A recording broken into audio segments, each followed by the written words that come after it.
Olá, amigos da TV Web Luz. É um prazer falar com vocês novamente nesse nosso programa Contra-Argumento, um programa entre parceria da Associação Jurídico Espírita e a TV Web Luz.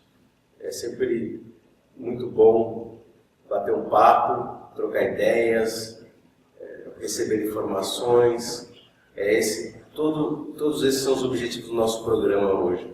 Que a gente tenha um debate profundo, na medida que o tempo nos permite, interessante, que faça com que você reflita, tenha uma nova ideia sobre um novo argumento, uma nova perspectiva, uma nova visão, sempre com a cabeça aberta, dentro dos pressupostos de direito, da doutrina espírita, você veja a situação de uma outra forma.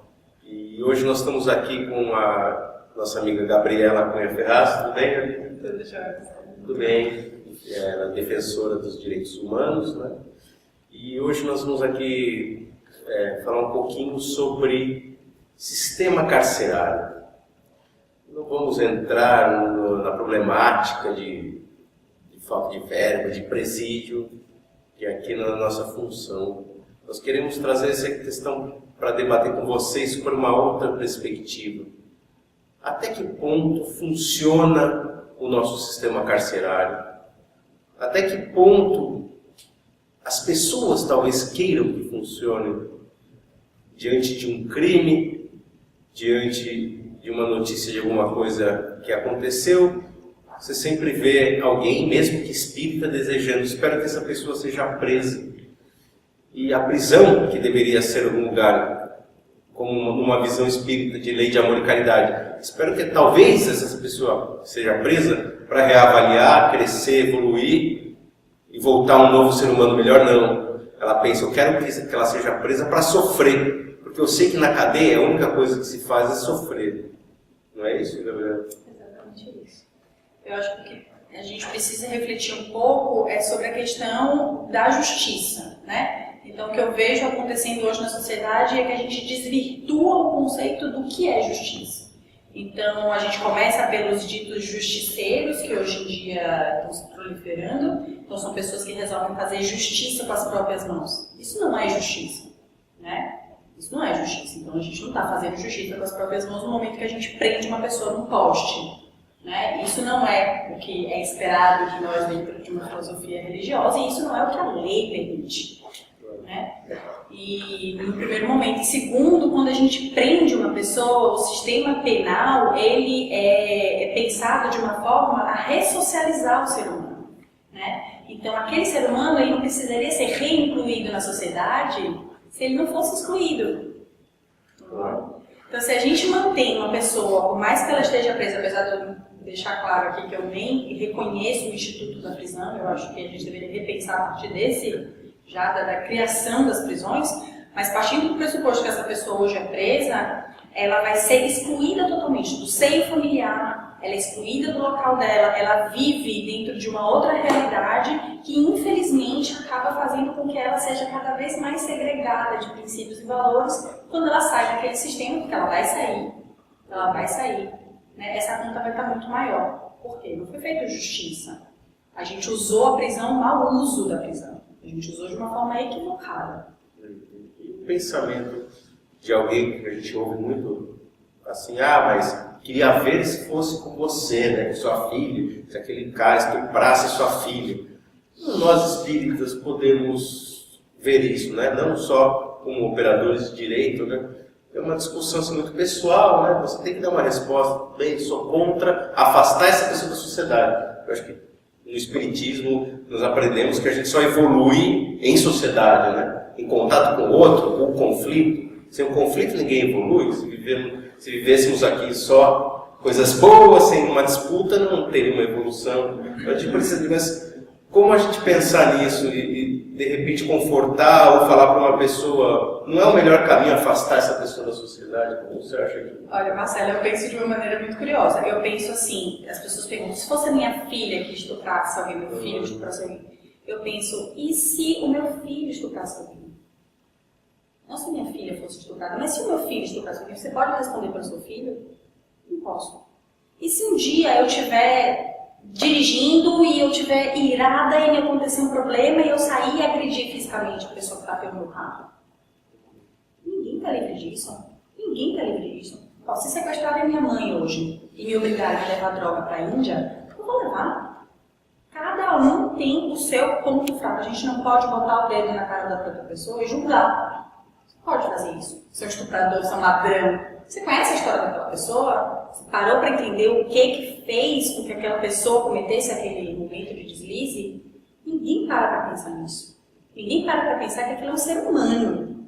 Não é uma pessoa, não é um ladrão. O ladrão é ladrão. Ele não tem nome. Ele deixa de ser Vinícius, Roberta, ele é ladrão. Ele é estuprador. Não, isso não é definição de um ser humano. Então, a gente não tem um sistema penal e a gente não tem hoje uma sociedade que reflita o problema do ser humano, que agregue ele. Então é muito mais fácil excluir. A prisão, hoje em dia, não agrega, não ressocializa, não faz nada. O que você vê nisso?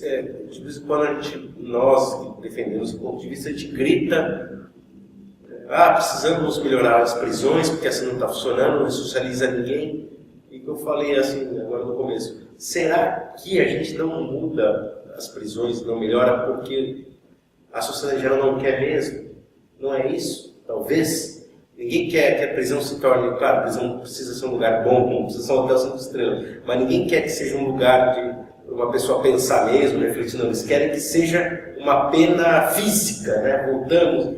Mas a sociedade não está assim. Não acha isso? Que a gente não melhora as prisões por falta de vontade. Nossa, mesmo? Eu tendo a acreditar e não gostaria, né, de acreditar. Porque o importante é entender que essa conta, quem vai pagar é a gente. E essa conta é muito cara.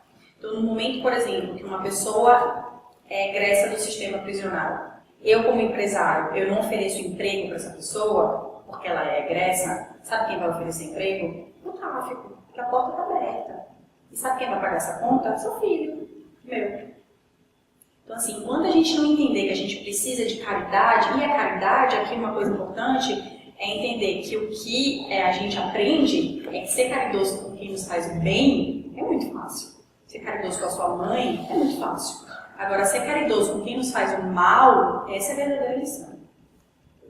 Essa é a verdadeira lição. Então, no momento que a gente ensina a caridade, que a gente pratica a caridade com aquele que nos fez o mal, ou que fez o mal para a sociedade por algum motivo, esse é o momento da gente exercer aquilo que a gente acredita. E, infelizmente, a sociedade, o que a gente vê que não está pronta. Então, tanto da parte dos empresários, como do emprego para as pessoas que querem mudar de vida, ou que não acreditam nela, e até para os familiares. Muitas pessoas não dão emprego para os familiares de pessoa presa por achar que aquela pessoa tem um envolvimento. Então, como você quer ressocializar uma pessoa que acabou de sair de um caos, né? Ou que a família está desestruturada, está tentando voltar ao seio familiar, não consegue emprego, a família está desempregada, existe um estigma muito forte e ninguém estende a mão. É verdade. O estigma fica, né?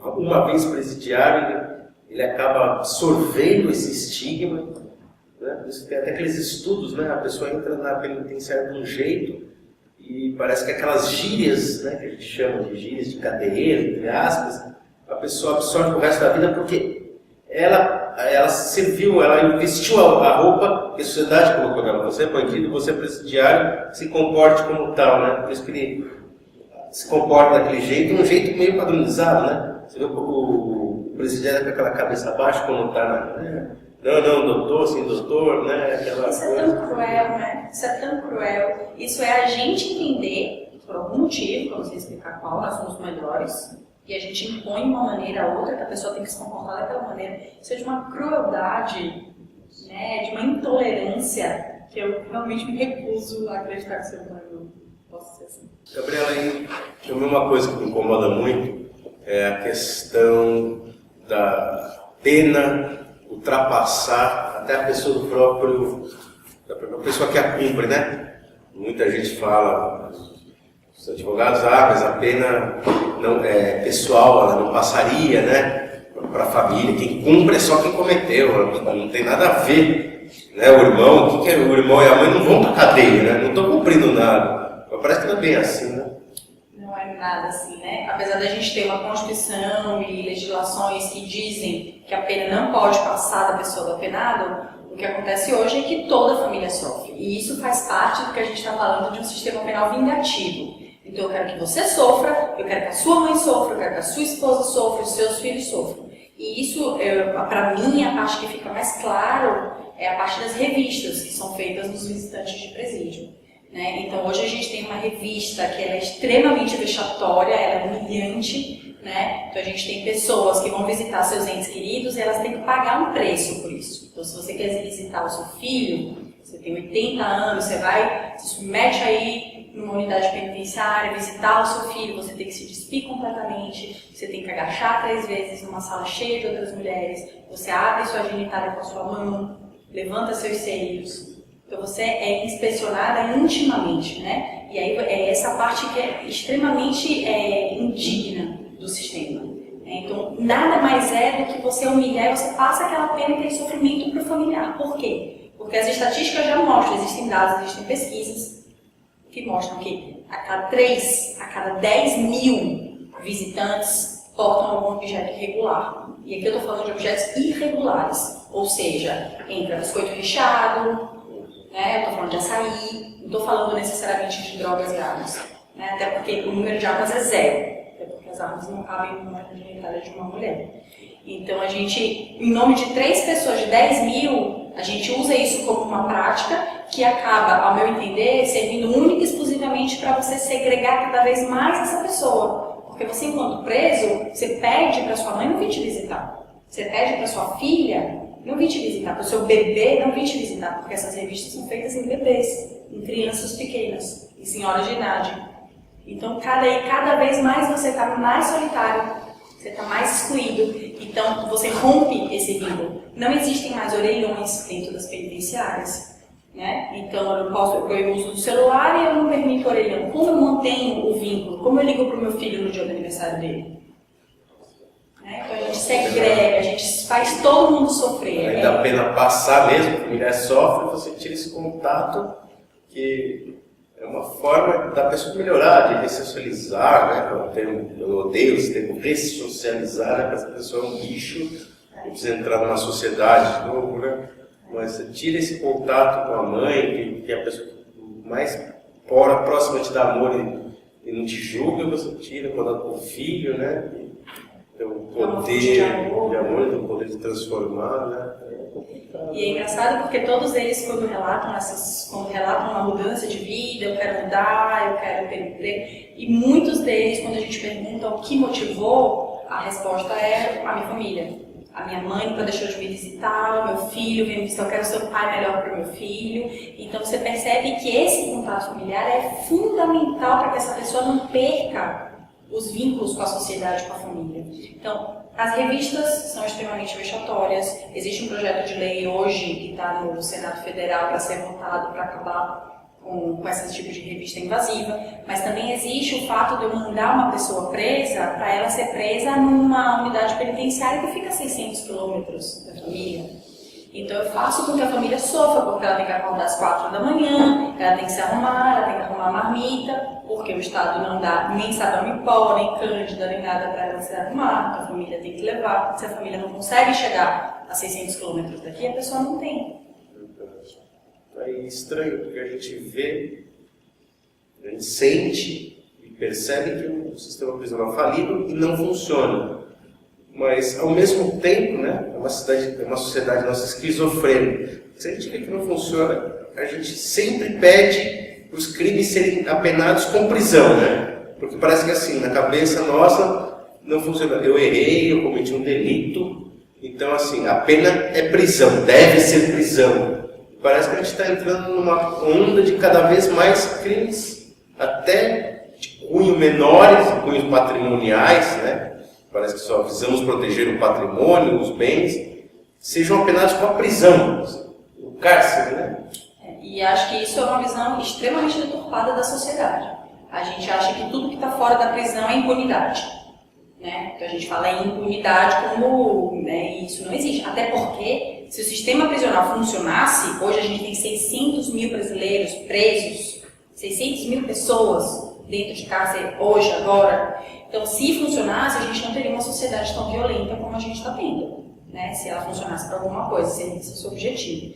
Então, o que eu entendo é que, ao mesmo tempo que a gente pede essa pena de prisão, a gente não reflete, por isso a gente pede, mas por uma ignorância mesmo, por ignorar, ignorância no sentido de ignorar, né, o que a gente está falando. Hoje existem sistemas de medidas alternativas, que é pouco explorado pelo governo, que é pouco explorado pelos juízes, e que são medidas que todo mundo acha que é pagamento de cesta básica, e só acha que é isso. Ah, vou lá, paguei 3 cestas básicas. Não é assim. Existem muitas outras alternativas à pena que podem ser aplicadas. Dentre elas, por exemplo, citaria a justiça restaurativa, que é um conceito novo que justamente envolve o agredido e o agressor e entra num processo ali de conciliação, entra num processo de perdão, que é o que a gente busca. A vítima do crime junto com quem cometeu, colocados frente a frente.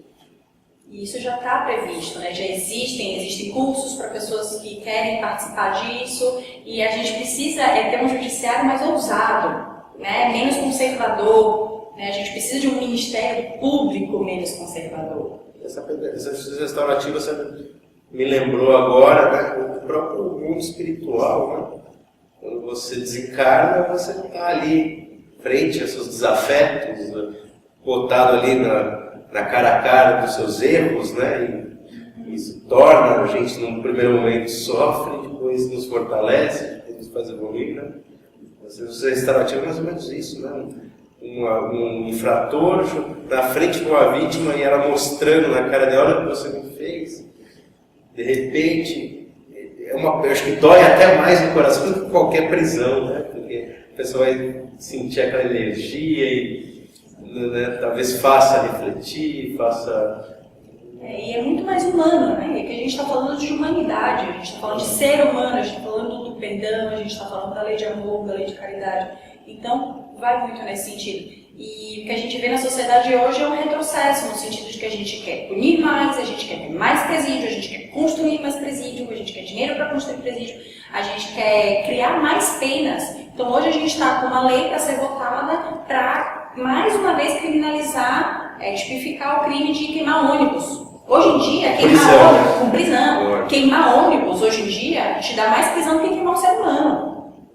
No Brasil hoje, se você rouba o meu anel, você fica menos tempo preso, você fica mais tempo preso por roubar meu anel do que por cortar meu dedo e levar o anel junto. Patrimônio sempre. Patrimônio e não ser humano. Então a nossa legislação penal, ela hoje pensa muito mais no patrimônio do que na pessoa. E isso é um grande equívoco para um país. Um outro exemplo é a gente ainda botar a pena de prisão para mulheres que praticam aborto. Na nossa filosofia, a gente, né, tem o livre-arbítrio de escolher e o espiritismo e as religiões em geral são contrários ao aborto. Mas a gente não pode querer que essa mulher sofra, que ela vá presa. O aborto ainda é a causa número 1 de morte em muitos estados do país. Então as mulheres estão morrendo por isso. Isso é uma política pública, isso é saúde. E na verdade a gente exclui, a gente segrega, a gente julga essa pessoa e a gente bota ela presa. Então será que a gente está realmente no caminho correto? Será que a prisão é a solução para tudo isso? Eu acho que a gente precisa fazer uma reflexão bastante intensa. Espero que a conversa de hoje tenha ajudado você em casa a refletir, a pensar antes de falar de aquela pessoa, que aquele nosso irmão deve ser preso, que ele deve pagar pelo que ele fez. Porque, primeiramente, a gente já vê que a cadeia é só uma forma de sofrimento, né, Gabriela? É só uma forma de fazer a pessoa sofrer, vai contra, com certeza, tudo que nós espíritas seguimos e pretendemos, né? Fiquem bem e até o próximo programa. Obrigado.